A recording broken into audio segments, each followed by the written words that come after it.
Hello and welcome. This is Advocate Aditi Sharma from the Institute of Legal and Management Studies. Today we're covering one of the most critical yet often overlooked aspects of the POSH Act: confidentiality.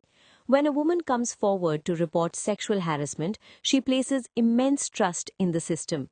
That trust is built entirely on confidentiality. In this session, we'll explore what the law says about confidentiality, who is bound by it, what constitutes a breach, the penalties involved, and the best practices organizations must follow.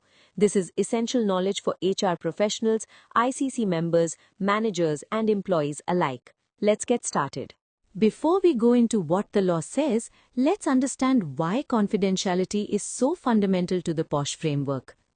Think about it from the complainant's perspective. When a woman summons the courage to report harassment, she's placing enormous trust in the system.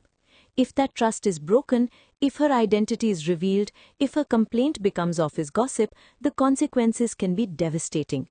Public shaming, social isolation, mental distress, even retaliation.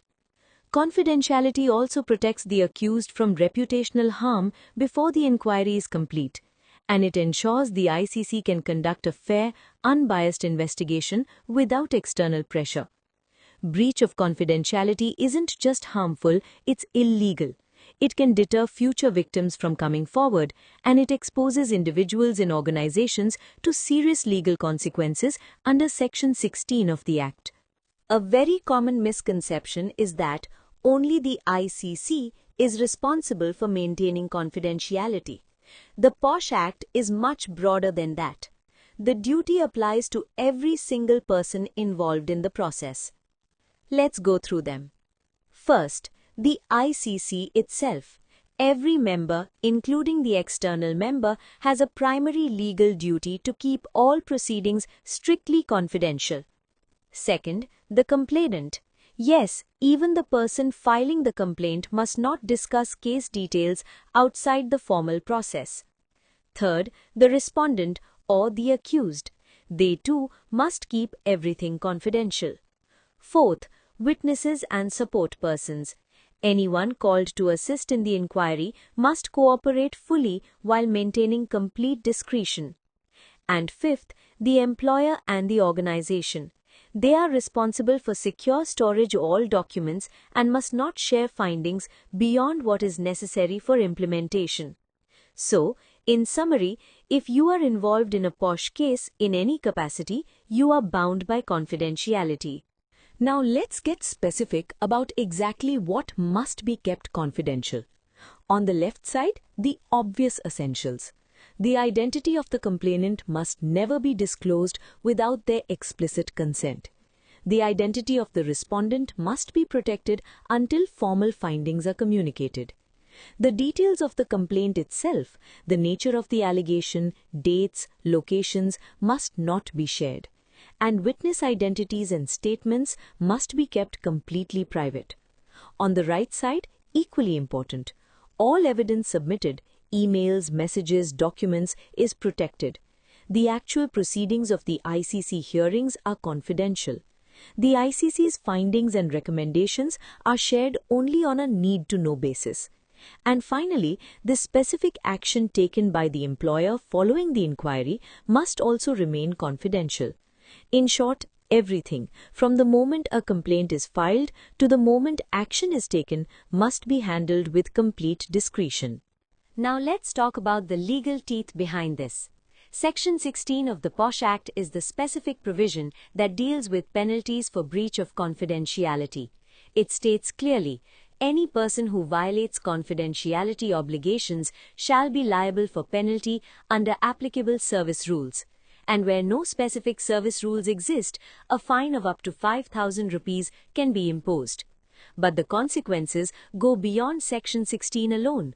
A written warning may be placed on the person's service record. Monetary fines can be levied.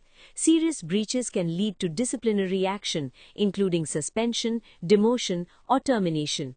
And if the breach involves digital data, for example, sharing complaint details over email or social media, it could also attract liability under the IT Act, criminal defamation under the IPC, or civil claims for damages. The message is clear. Breaching confidentiality is not a minor infraction. It has real, serious legal consequences. Let's look at 6 real-world scenarios where confidentiality breaches actually happen, often unintentionally. First, workplace gossip. An ICC member casually mentions complaint details to a colleague, not realizing this is a breach. Second, social media. Any party sharing even vague details about the case on WhatsApp or LinkedIn is in violation. Third, media leaks. This is particularly serious and can lead to criminal defamation liability. Fourth, HR or management oversharing. Sharing ICC findings with senior leadership who don't need to know is a breach. Fifth, incorrect document storage. Complaint files stored in shared drives or unsecured locations create unintended disclosure risks. Sixth, witness speculation. When a witness discusses their testimony with other employees, it compromises the integrity of the inquiry. Each of these scenarios is more common than you think, which is why confidentiality training is not optional, it's essential. The ICC is the custodian of confidentiality in the POSH process. Let me walk you through the ICC's specific duties. All hearings must be conducted in a closed, private setting. Only authorized members may be present. All documents must be stored securely, physically locked or digitally encrypted. Before proceedings begin, the ICC should issue formal confidentiality undertakings to all parties, complainant, respondent and witnesses. Findings must only be shared with the employer on a strict need-to-know basis. And critically, the ICC's confidentiality duty does not end when the case is closed. Records must remain protected indefinitely. There's also an important point on the Right to Information Act. ICC proceedings are protected from RTI disclosure because they relate to personal privacy. The ICC cannot and should not respond to RTI queries about active or closed complaint cases. These duties collectively make the ICC the backbone of the entire confidentiality framework. Let's bring everything together with actionable best practices. On the policy and process side, make sure your POSH policy has a dedicated confidentiality clause. Define clearly who can access complaint documents at each stage of the process. Use encrypted digital channels for complaint submission. Issue signed confidentiality undertakings before proceedings begin. And have a clear data retention policy for POSH records. On the training and culture side, train all IC members on confidentiality obligations when they are appointed, not just once, but regularly. Include confidentiality awareness in your annual POSH training for all staff. Make it absolutely clear that breaching confidentiality is a disciplinary offense. Train managers to redirect employees who come to them sharing case details. And work to build a workplace culture where discretion is valued and gossip around sensitive matters is actively discouraged. Remember, confidentiality is not just a legal duty. It is the foundation of trust in the entire POSH system. Let's close with 5 key takeaways that I want you to remember from this session. 1. Confidentiality in POSH is a legal duty, not a choice. Section 16 makes it binding on everyone involved. 2. Breach has real legal consequences, fines, disciplinary action, and potentially criminal liability. 3. Even if a complaint is unproven or withdrawn, the confidentiality obligation remains. There is no scenario in which you are permitted to share case details just because the case was closed. 4. Digital channels need special attention. A WhatsApp message sharing complaint details even to one person is a breach.